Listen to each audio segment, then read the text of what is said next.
Okay, the next one we have is an ideal gas has a pressure of 3.5 atmospheres. If the size of its vessel is expanded to 3 times the initial volume and the temperature is doubled, what is the new pressure? So in this case we do have some condition changes, right? We have some initial volume that's being tripled. We have a temperature that's being doubled, so we need to start with the P1 V1 over N1 T1 equals P2 V2 over N2 T2.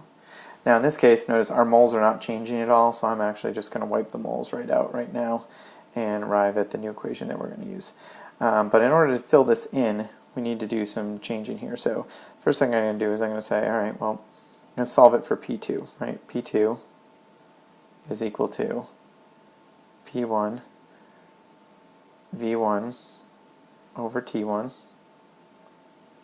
That's from the left side, and now T2 is going to come in here, and V2 is going to come in here. Now I notice that I have all these variables and I don't really know what to do with them. Well, the easiest thing is to get them in terms of each other. The problem gives us this information. So the size of the vessel is expanded to 3 times the initial volume. So I now know that V2 is equal to 3 V1.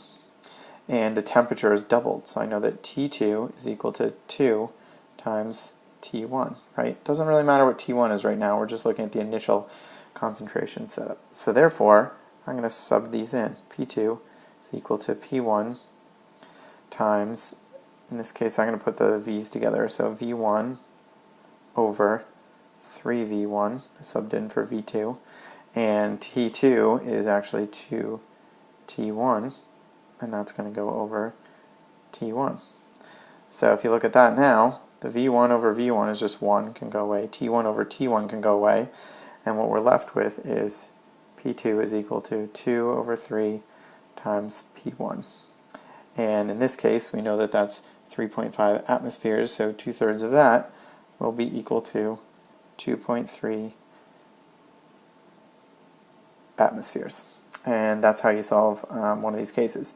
You can do it with any sort of values, right? If you knew that V2 was actually 6 liters and V1 was 2 liters, you could just pump in the numbers 6 and 2.